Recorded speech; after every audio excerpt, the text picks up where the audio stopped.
Good afternoon, everyone. My name is Dr. Carlos Perez, welcoming you to Nova Southeastern University.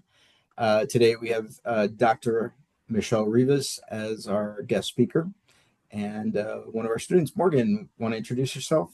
Yeah, so hi everyone. My name is Morgan Kath, and I am a fourth year in the clinical PsyD program here at Nova Southeastern. And then I also have the pleasure of working within the Office of Recruitment and Admissions here at the College of Psychology. Excellent. And would you go ahead and introduce our guest speaker? Absolutely. It would be my pleasure. Okay, so Dr. Michelle Rivas serves as an assistant professor and director of the Clinical Mental Health Counseling Program in the Department of Counseling at Nova Southeastern University's College of Psychology. She has earned a PhD and Certificate of Advanced Study from Syracuse University.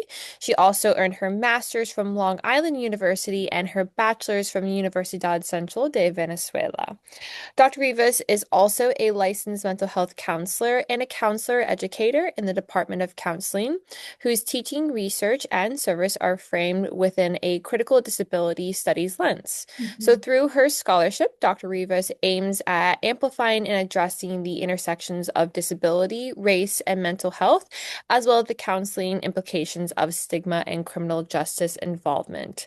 And some of her most recent publications and projects have included a phenomenological study about the experiences of counseling interns working with clients with disabilities, a conceptual publication of disability and counselor education in the United States, and a grounded theory in interpretive phenomenological analysis that projects related to disability counseling, effectiveness, and probationer women. So, welcome, Dr. Rivas. We are very excited to listen to your talk today. Hi, everyone. Thank you so much, Carlos and Morgan, for this sweet and welcoming opportunity to be with you all today and share a little bit of what I've been thinking about and writing about. I have to say, these projects at all as a whole are very meaningful and close to who I am as a scholar and as an educator and as a counselor, of course.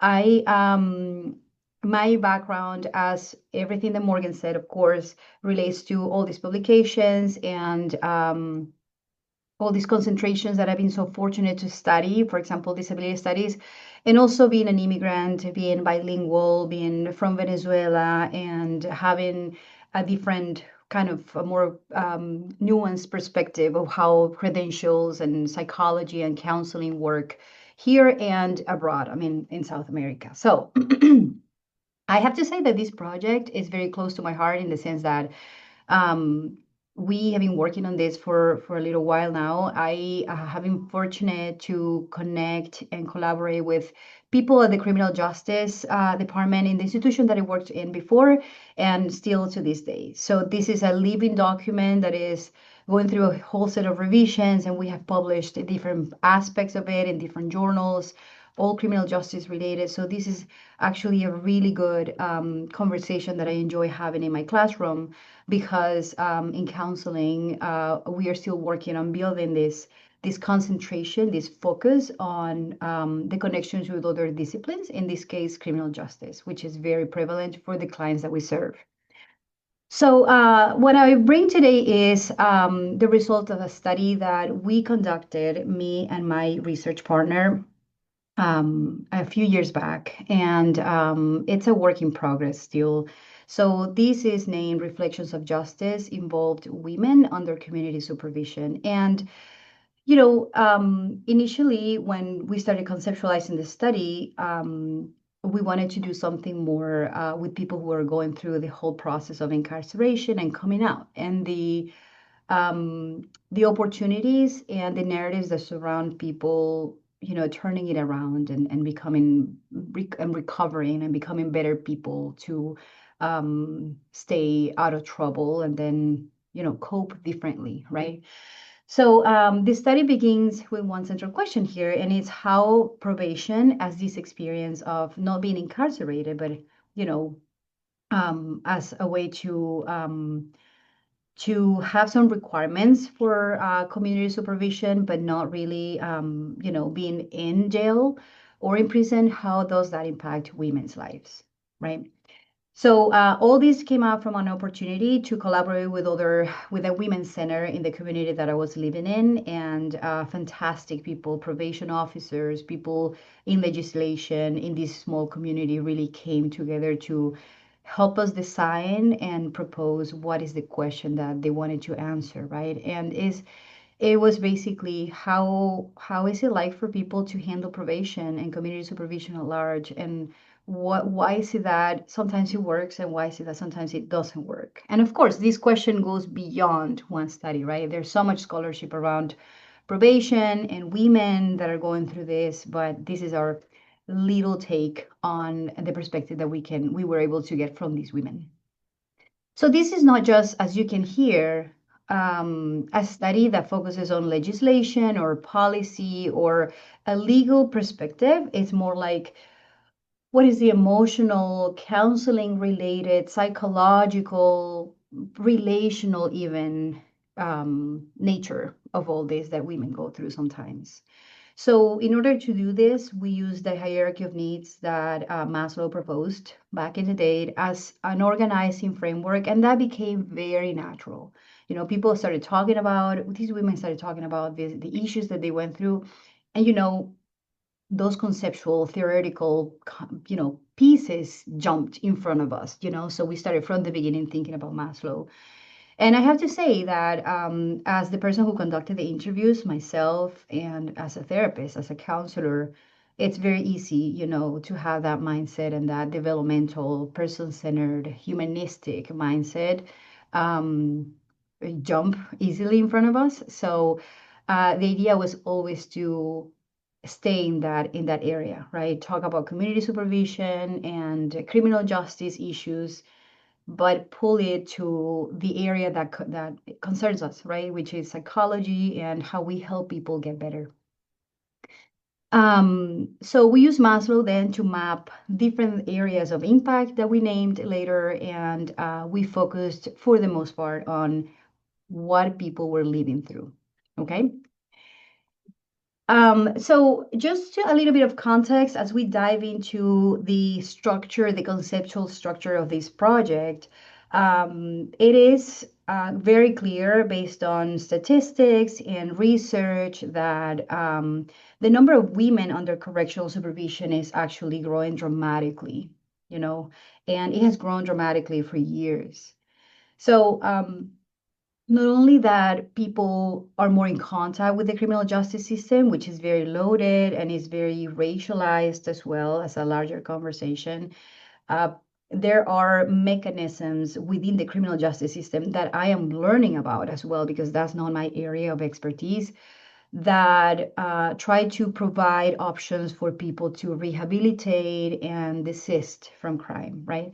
So one of those things is probation, which is not incarceration, and is the most common correctional experience for women um, that are going through that experience. So probation is designed to create a structure where women have to commit to some requirements and some expectations while remaining in the community, while being able to work and maintain family connections.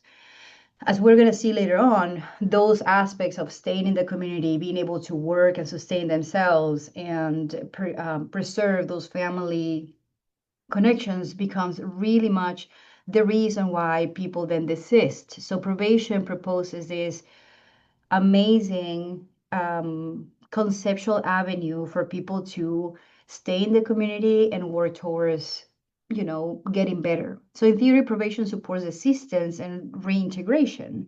However, we know that one thing is what we think about, the theory behind it, and the practical application might be a little bit different. So we are seeing that research documents extensively that being in probation means also a lot of restrictions.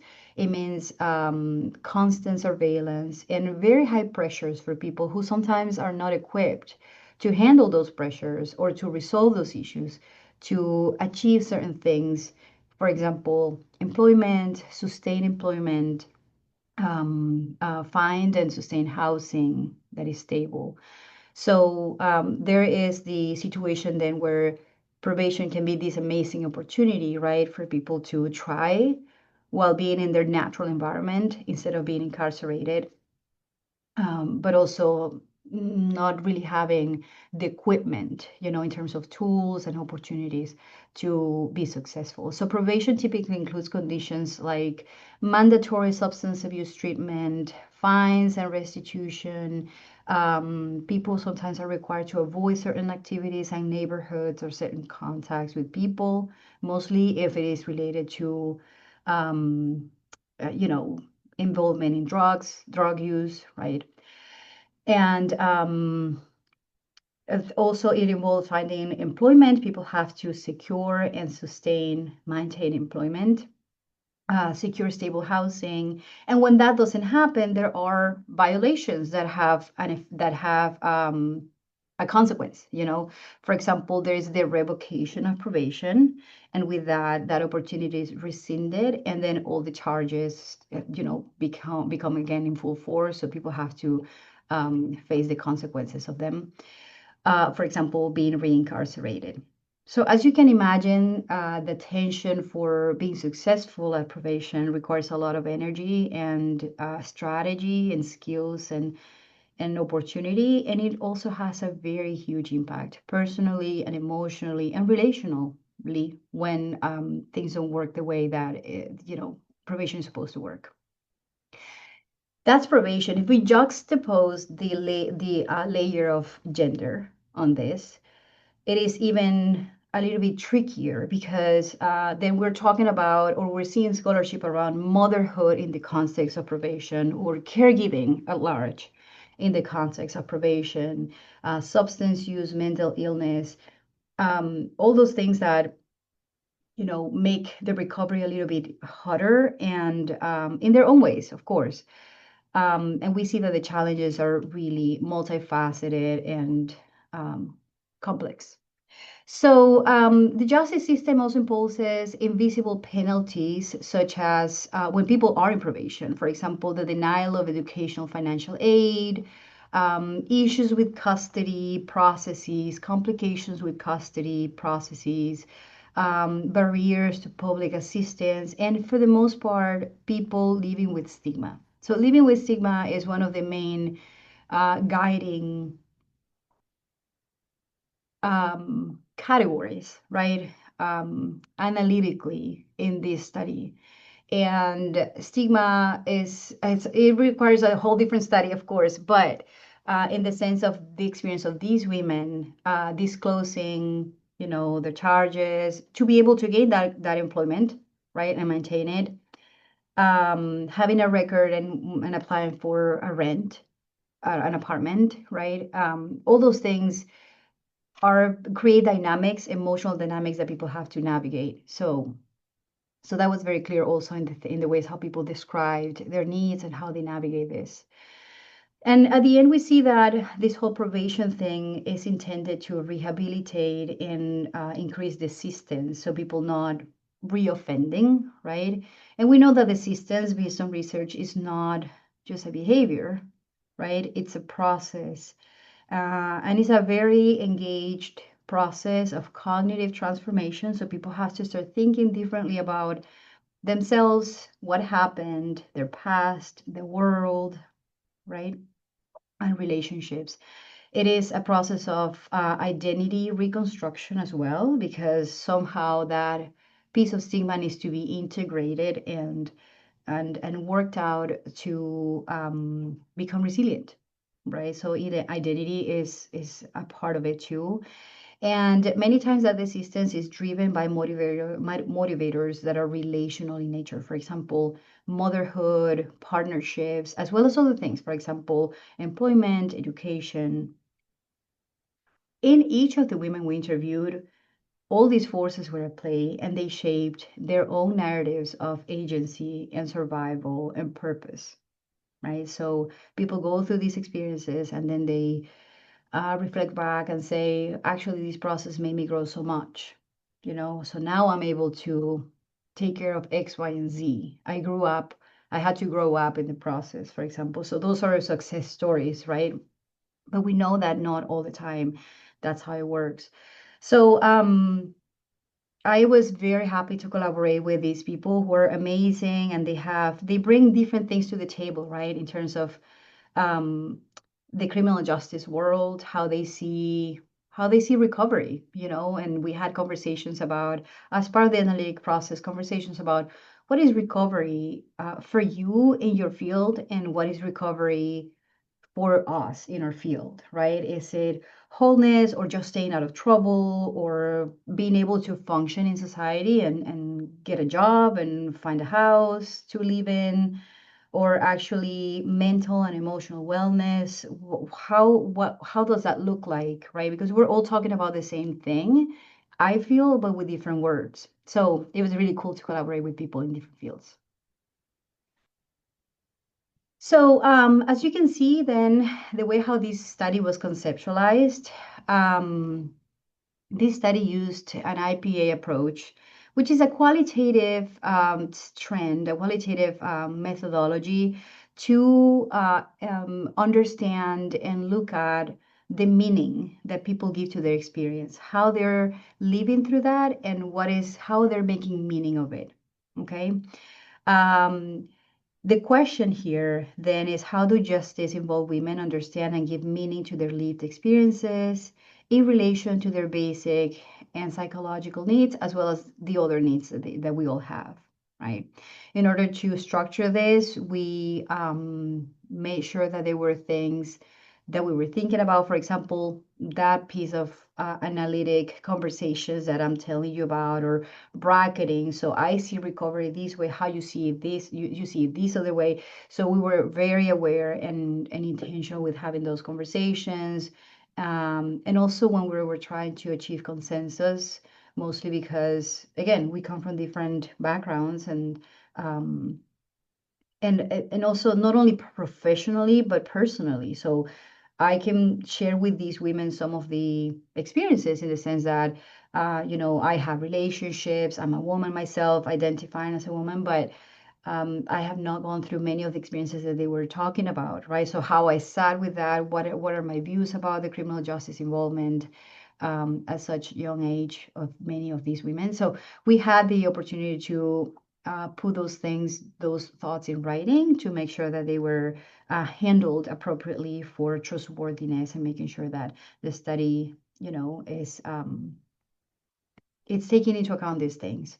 So we did other things, for example, triangulating the literature, making sure that the findings are accurate, getting rich descriptions from people, not only reading about it, but going to them and asking. So those were some of the steps that we took to make sure that the study is of good quality. So, in terms of the procedures, here participants were required to have a history of criminal offenses. They were also required to be women under active community supervision, right? So, and for this, we visited this women's center where there were probation officers, and we extended an invitation with a small, and it was a minimal incentive, financial incentive of a gift card or something like that. And we also needed them to be willing to share their experiences for us to record, not only to have the conversation, but to record.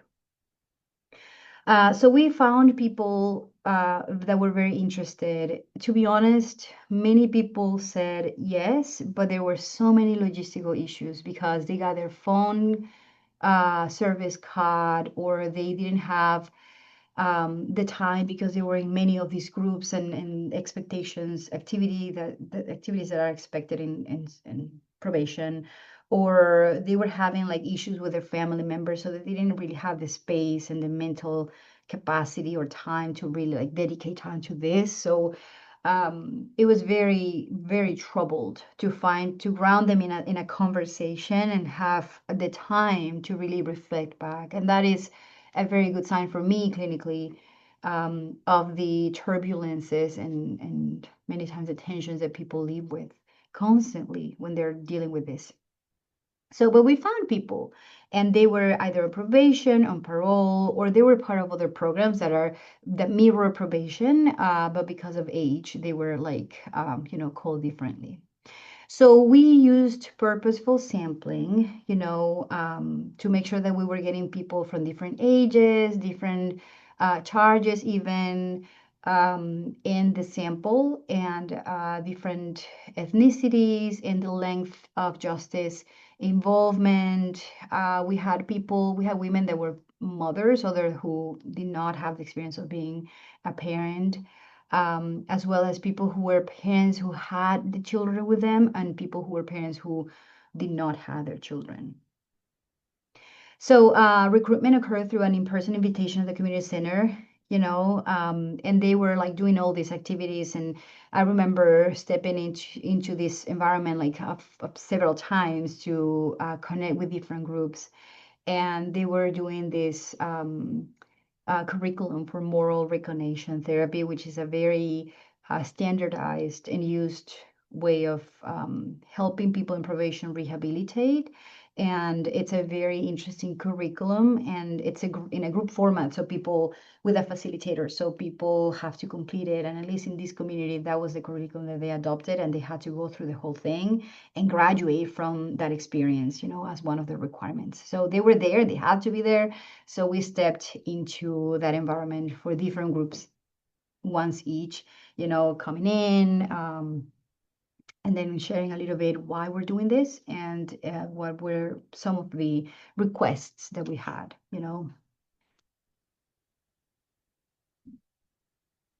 So in here you can see a little bit of the description of the final sample. This is a very small sample, and people were interviewed twice.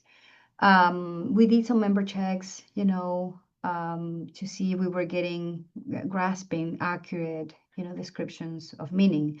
And as you know, in any qualitative study, this is an unfolding process. So it's not like we get the information and then, like we document it and claim it. Is that we have to sit with it, go back, revisit, see if this is what they meant, read and reread the whole interview, the transcript. So we did that work to go back, and then these women were consulted on these things, and they ended up agreeing for the participation, and agreeing to the findings that we got ultimately. So as you can see, here's a description of the group. We have many people, the majority were white, as they self-described in their race and ethnicity. We had one person who was Hispanic and three African Americans. One thing that for me was a thing was that we had very young people too in the sample. Some people were extremely young. So I was very curious to see what they said, how they responded to the prompts, and how they engaged in the process, as well as other people who had a little bit more of experience by chronological age. So let's talk about the findings. So we collected, their consents. We started making phone calls and scheduling these conversations. Okay. And some of the questions we asked were, how do you handle a day in supervision? What is the most difficult part of your day? What is the easiest part of all this? What do you think is needed for this to be completed successfully? What happens if you don't complete? How does that make you feel? And what is your common reaction? Not only what does that make you feel now that you're talking about it, but typically, how do you feel about having to disclose to any new employer that you have to be excused, I don't know, Monday, Wednesday, Friday at 10 a.m. because you have to go to this place to meet this requirement for supervision? So it was more like an exploration of how you're handling that emotionally constantly. And that evoked very interesting conversations, to be honest. So what I'm going to show you is then the findings based on the organization that we had in mind, right? So here it is, the visual help that we were able to come up with.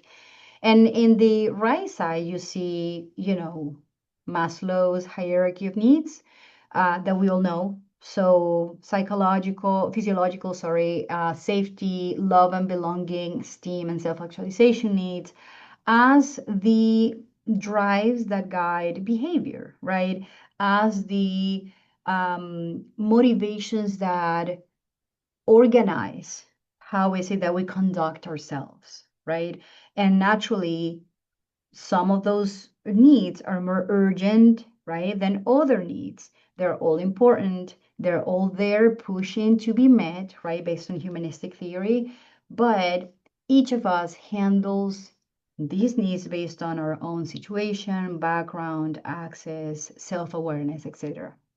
So this is a model that is very known. We all know it, right? And then as people were talking about their experiences, it was clearer and clearer that there was a significant match between, what they were saying and how we were looking at things and thinking and analyzing these things. So we're going to start with the bottom part, which is very equivalent um, to the physiological needs that Maslow talks about. So basically, what Maslow says is that we need to have access to very, very basic survival things to stay alive and to feel well. So, food, water, shelter, clothing, um, you know, basic sanitary conditions to stay alive, right? Apart from safety, which, they somehow overlap these needs and they are not necessarily exclusive with one another. So, what we saw is that at the base of these hierarchy of needs, you know, there were a lot of survival issues, right? That these women in the study, also mentioned, right? So, in essence, there is a survival urgency defined by the probation experience. That's what we found, and this urgency was because of timing. So people are required to complete this program in these many months, and to get back your kids, you need to have an apartment by the end of the month, or you need to secure employment now. So there's a layer of timing in this that guides and informs this urgency sometimes in the probation experience.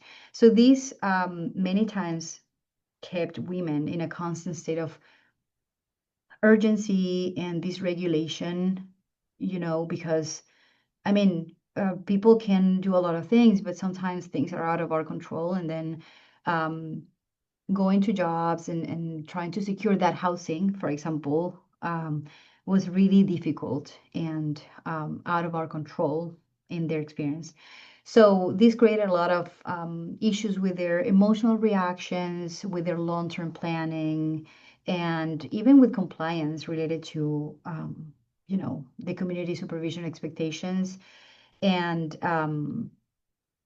these were all connected to the basic needs of these women, right? So for securing water, food, shelter, clothing, it was significantly difficult for women who were coming out of incarceration or were staying in the community under probation. Another topic that came up here, and we debated, is this survival? Is this physiological? For us, it's not necessarily physiological as it is in Maslow, but it's essential in the sense that um, it is crucial for people to secure what is the basics. So transportation is another huge area. It's widely documented in the literature that people loses their privileges to drive. Cars are really expensive, as I'm sure you know. Um, and then not having transportation became a critical survival barrier, you know.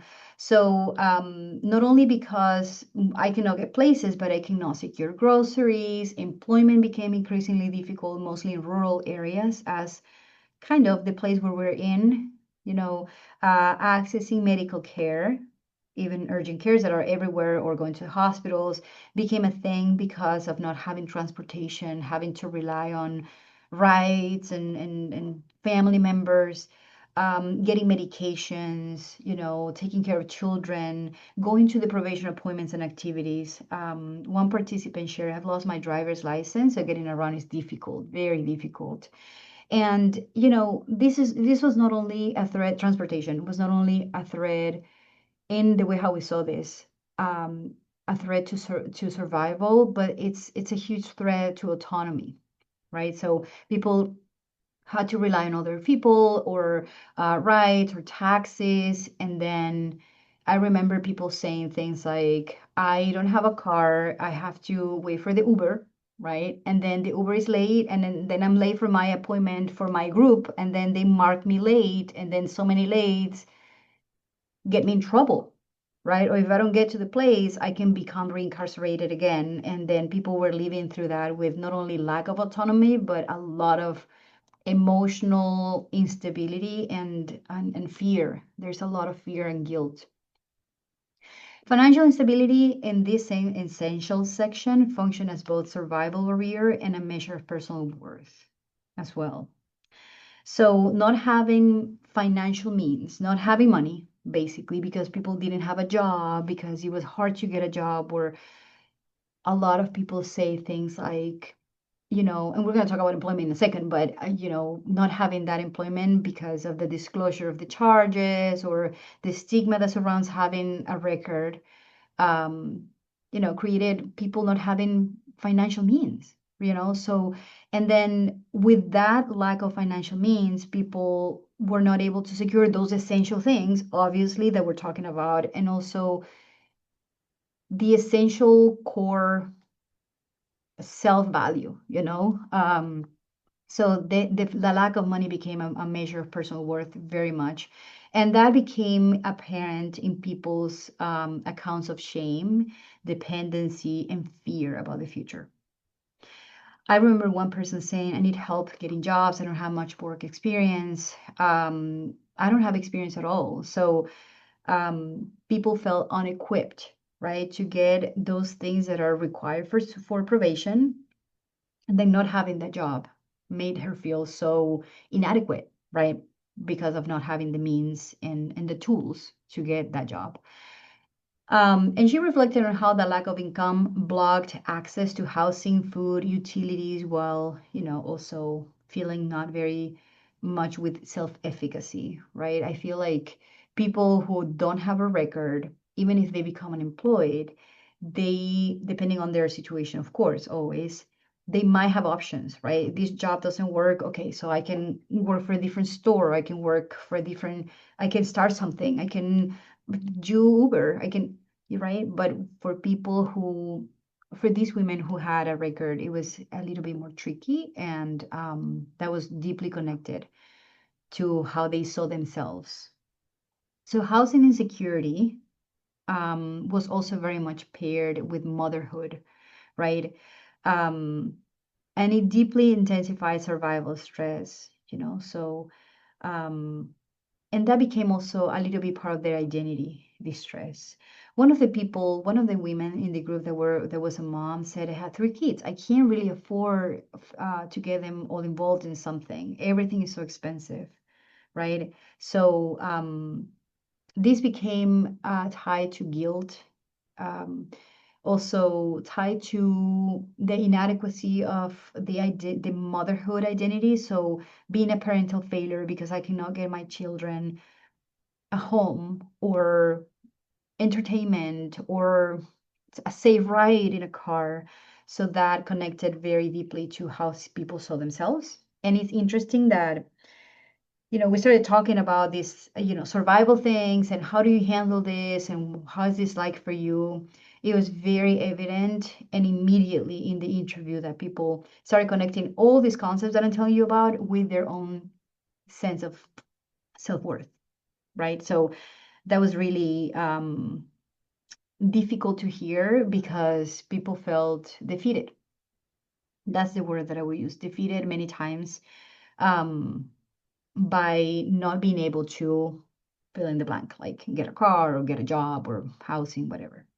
So, in terms of essential at the bottom, we see how we start, right? So, not only that people have a hard time securing food, water, and shelter, but is that all these aspects are connected, and they're all connected as well to how I feel myself about these things in front of others, or how much self-worth I feel I have, self-efficacy, agency I feel I have. So this all has a strong impact in self-concept.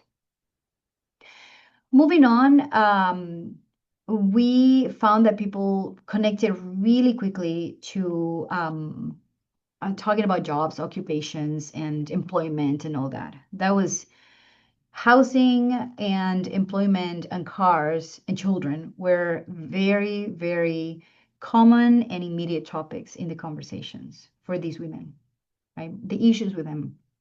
So within the hierarchy of needs of Maslow, safety as the second level is defined as stability, predictability, protection. Yet for these women, probation was experienced as a paradox of constant surveillance without true security.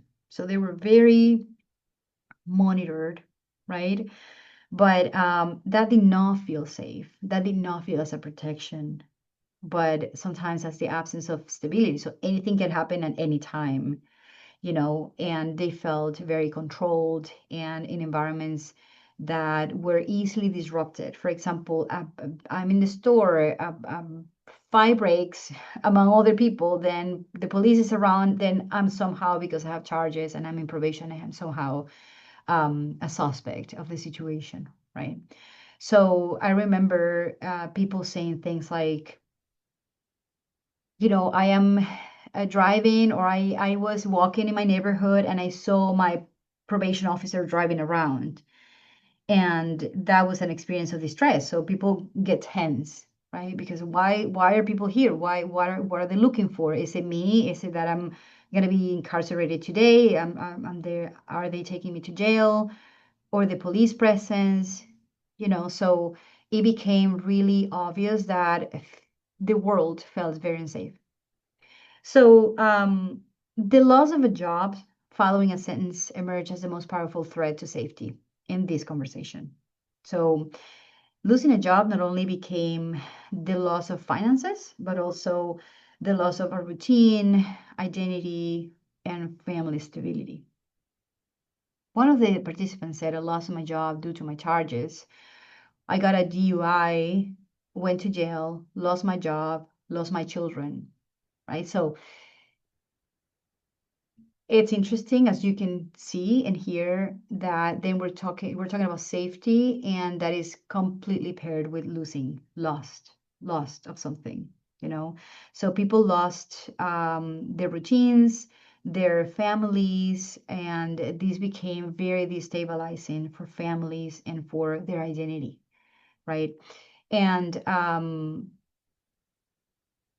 we could say that as people recover, they can gain employment again. And that's the truth. People can do those things. However, there's so many barriers based on their experiences. They experience so many barriers to to being reemployed, you know.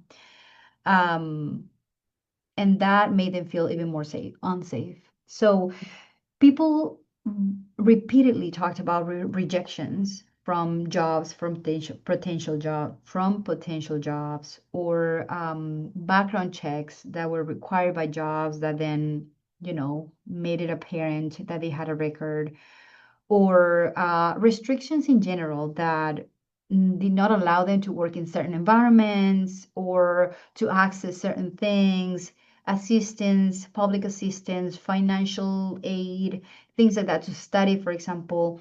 And that made the world for them in this level even more unsafe. So we're talking about occupational and safety in a world that feels exclusive, and where they're excluded, I mean, and they cannot trust. So here we're talking about more like the systemic dynamics that surround how people are, how the workforce is designed, basically. So for example, one of the participants said that she described losing a job after fingerprinting because that revealed her charges, reflecting how safety was undermined, um, you know, just by doing the activity of fingerprinting. So the core experience here is that people felt very unstable, not belonging, and very rejected and unsafe. So when people had to disclose they were in probation and disclose the requirements that they had for probation to employers, this for these women intensified the vulnerability. So turning a practical need for scheduling flexibility into a source of exposure and risk was something that was really common for these women. For example, one of them said, if you tell jobs that you need accommodations to meet the probation schedules, for example, going to groups, having to be, in certain meetings or activities or therapy, etc., at certain times, is actually giving these jobs permission to know these details. You tell the jobs, I cannot do this day, this day, this day, at this time, this time, this time, because I have drug court, for example, and then that is an avenue for, employers to make decisions based on that, right? So the concept of passing, right, is really tricky here. And this we can pull from the disability studies literature because passing, it's a privilege. And when we have charges and we have to be fingerprinted, we cannot pass, right? There is also another layer of this occupational domain that creates issues and has to do with environmental handling, um, and feeling unsafe. So I named example of the probation officer driving around and people getting like, reactions to that, like why are these people here? So people felt very fragile and not protected in their own environments, right? And this was described by many of these women as being bored in their own environments, um, having restrictions in the movement. So, for example, I want to go to another state, to stay for these many months or visit a relative. So they had to ask for permission. They had to go through this whole process with their probation officer and constant anxiety about relapsing and reoffending, violating again. So one of the women said, my town is very small. There's nothing to do but get in trouble, right? And then she was trying to capture the fact that she's trying to rehabilitate. She's going through the whole process of probation. She's meeting all the requirements for probation, but then the environment itself is just, if not a trigger, it's a difficult factor in the mix because then there's nothing pro-social to do. Friends and acquaintances are limited because again, we don't want to get in trouble, so we're not hanging out with people that we know can be a space for using or doing things. So people lived that layer with a lot of limitation and a constant risk of punishment. People did not stay in the community as probation proposes, as to see it as an opportunity to get better only, but being in the community became also an issue. Because they're not relocated, they're in the same community, and then all the issues that they know, people that they know are still there. Um, then we have the relational impact layer, which is very equivalent to the love and belonging set of needs that Maslow proposed. So within Maslow, love and belonging represents the needs for secure relationships, family connections, and social affiliation. However, as you can hear from all this, for women in probation, belonging was experienced as fragile, very conditional times, sadly, and constantly threatened by surveillance and mistrust. So people, at least in the people that we interviewed, they saw their environments as not very conducive to fostering and growing these long-lasting, deep connections that are intimate. And many of them developmentally were at that level of trying to build those things, but that was somehow denied because of the whole probation situation. So for many of these women, for example, family support was deeply meaningful, but many times it felt conditional. For example, people say things like, my husband supports me 100% as long as I don't get in trouble. Or my grandparent supports me and lets me stay in their house as long as, I don't stay in trouble. So, and here, what they were describing or talking about as well was the substance use decision, right? So many families reacted with fear and anger to these issues and fear about their loved one's life, and their futures and all that. It was concern and genuine care, I believe. But there is also a lot of frustration from family members because of the choices that this person has made, and then, the consequences that they're now navigating, you know. Um, Friendships in this context as well were troubled. So, as I said, many of these connections were discouraged because they could be a space for relapsing, for reoffending, and typically people who started the process of, let's say, personal growth, and then they want to stay out of trouble. Many women wanted to stay out of trouble. They found it hard to be back in connection with these other people that were still using, getting in trouble, doing things that were not how the person in recovery was trying to see themselves as. So that set them apart, and then somehow rupture a little bit those relationships, which is safer than staying in those environments, but also it creates isolation. So that required women to disconnect from peers, and with that comes a loss. So people were losing friends, losing known environments and activities. One person said I had to kind of get away from most of them. I don't go out and hang out with somebody that I know is still using. Sometimes you just gotta let off that bad and then let the good in. So people had to be more cautious and way much more selective while also handling all the other demands. Motherhood, in this case, in the relational part, in the relational impact level, representing the most emotionally tricky and at times devastating rupture, with the separation from children, which was described by these women as the deepest loss that they have experienced. So one mother said, not seeing my son was the most depressing thing.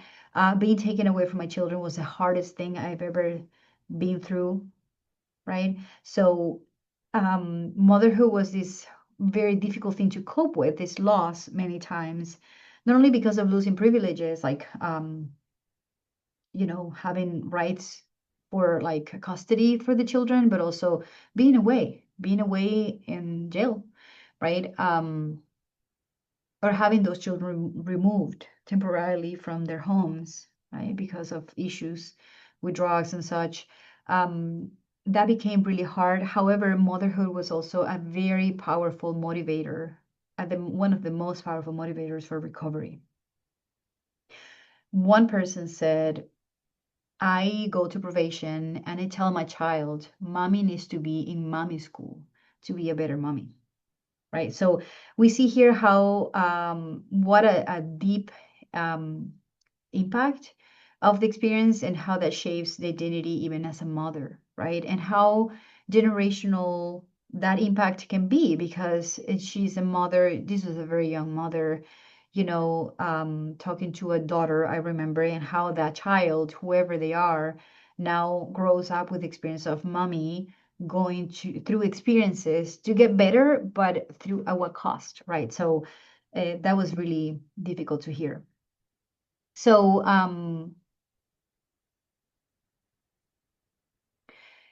as we can see, in the relational aspect, motherhood, family, friends are really critical. And at this point, people, well, before we were talking about education and career and jobs and how, people can turn around because of that, can get better and recover because of that. Motherhood and relationships were something in their descriptions that had no comparison, right? So this was really, really a point of opportunity for people to turn around and then desist from offending and then get better, submit to the requirements, and then complete probation, and then move on. Okay. And in that moving on, we see also that there is a developmental impact. And for Maslow, they talked about like esteem and self actualization, all these needs that are meaningful and relevant for achievement, dignity, personal growth. However, for women in probation, these needs are often experienced as fragile, a little bit disrupted in the sense that at 19 you're incarcerated, then you come out and then you don't have the tools, or maybe you have missed out on dating, on, like building a life or thinking about college or any occupation, right? So it's disrupted and it is actively undermined by stigma and societal barriers and internalized shame. Okay, so growth um, in the context of these women looks personal growth looks very specific, and is shaped by some sets of a set of factors that are deprivation, and some of them represent possibility. Okay, so many of the women in the study described also these gaps that I'm telling you about, these developmental gaps rooted in adolescence, in early adulthood. They might have engaged in environments where they were using drugs, they were doing high risk behaviors, they were somehow incarcerated from time to time. And with this, they missed opportunities for identity exploration, for emotional coping, right? And and then that means that these women had to somehow, through this experience of probation, unlearn many of the things that they did learn during that time that were not pro-social or useful or productive, and then reassess their values and relearn, things that now they need to secure that employment, that housing, that all those things that we discussed before. So freedom itself was experienced as disorienting, being out of jail and in the community sometimes was experienced as destabilizing sometimes, right? It did not feel like as immediate empowerment for many of these women. Um, Probation was also for many of them, and with this, I'm going to close this section because of time. Probation for many of them did represent that space to grow, though, right? And that was really powerful to see, because even though um, many of these women described increased ambivalence between the relief of being out and in the community and the fear of any misstep that will take them back, their frustration with all these regulations and the disappointments of not being able to secure the things that they needed, as well as the hope that, now they have an opportunity. They're not incarcerated, they're in the community, so they can actually get a job. They navigated this ambivalence very, very with a lot of difficulty, but many of them see probation as a developmental opportunity, a pressure transition where, they have to learn to become adults and parent differently and conduct themselves differently and stay out of trouble by force, So many people saw recovery in this sense, not only as a way to stay out of trouble and be compliant, but becoming a full adult, right? Parent differently, managing work, managing a family, coping differently. And those narratives for dignity and agency and emotional grounding are very present, depending on people having resources or not. Of course, we saw that people who had the support of a family member, anyone, like a partner, a spouse, a parent, they did recover easily than other people who don't have those things. However, the effects of all and the impact of all these experiences is very profound. So as we see here, this requires a lot of things, right? So this is something that as clinicians, as probation officers, as therapists, psychologists, really calls to, reflection to see what exactly should I do when I'm sitting across somebody like this. And this is, to be honest, a project that has stayed with me for so long. I can integrate this into my classes. I can integrate this when I have clients that are going through the experience of probation. I have patients that, you know, are going through this right now, and then they don't have a car and they have lost driving privileges, and then they have to walk to their, whatever, their jobs. They have to rely on family members for rides, and it's really difficult to see. So this really brings um, a point of conversation and personal reflection as therapists and clinicians to see how is it that we're serving this population, what are we doing for them, and what is the best way to show up in these clinical environments, therapeutic environments for people who are going through this. So here are some ideas. Um, of course, there's no study without limitations, right? So I wish we had a larger sample. I wish we had a more sustained contact with these women, kind of to see how they progress. But I mean, this is what we were able to get. And then people did not engage that much, for the second round interviews. So because we lost contact with them, they were gone. Many of them didn't reply ever. So that's part of the population. And also, I'm curious to see how the MRT, the moral recognition therapy groups and curriculum had an effect on this. There are many studies around MRT, and it's a very widely used approach even today. We see that in our students here. I mean, many of our students in internship are working with clients who are going through these groups right now.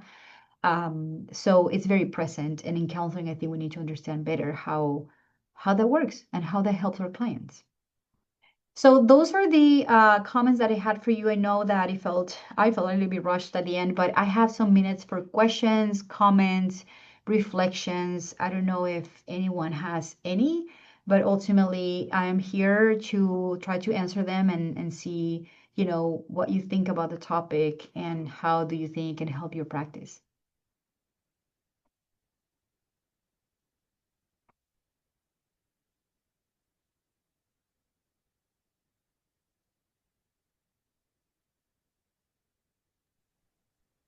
Thank you, Dr. Rivas. We invite questions in the chat.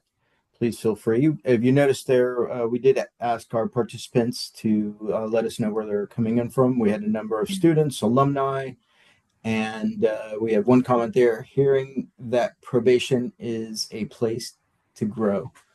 I agree with that. Yeah, Yeah. I'm going to start off with one question because I know there is a bit of a group out there that believe that we should be locking people up, throw away the key, and let have it. Yeah. What do you think of that kind of philosophy? Well, those are unreal solutions, because ultimately people hurt, and when somebody hurts, and things, I think something I learned in this study is that when somebody hurts in any way because of all this, their families also hurt for years, right? And then that you're saying is not at all a solution for those families. So that only perpetuates and it actually creates more problems. And I know there's no perfect system.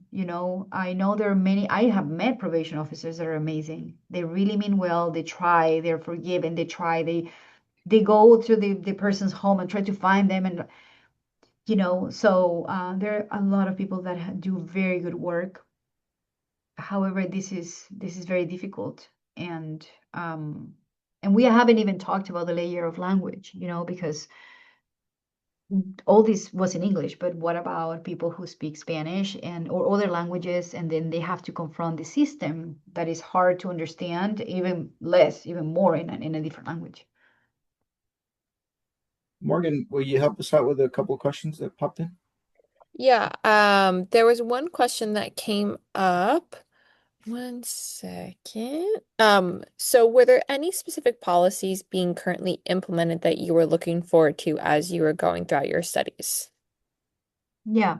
So in the moment when we conducted the study, there was a big push for local legislators to take into account these experiences. Actually, we were able through the university to put forward like a panel for I don't remember the name, but it was something like the stakeholders related to criminal justice for that community. So we had police officers, we had lawyers, Congress people for that community, that were looking at these narratives with a lot of curiosity, to be honest. And a lot of this is known, right? People need jobs, people lose jobs, people need to drive.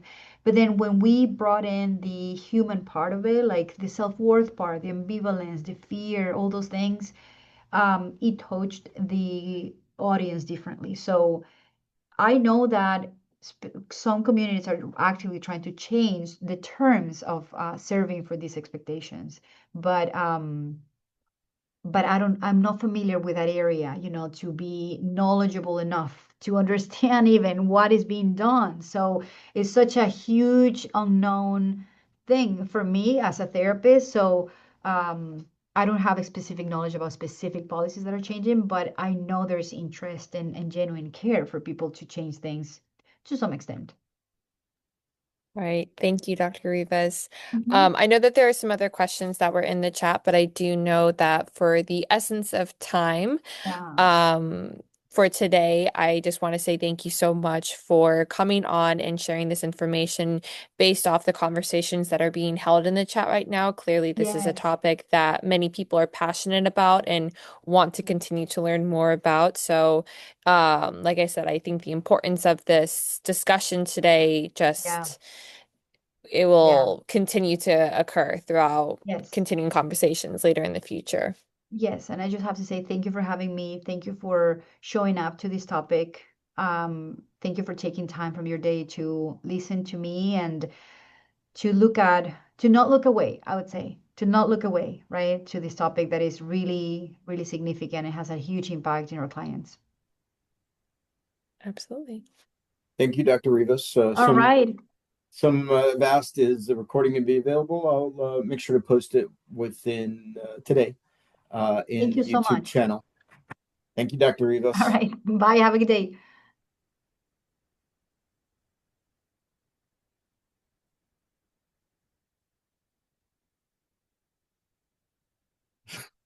Bye, Carlos.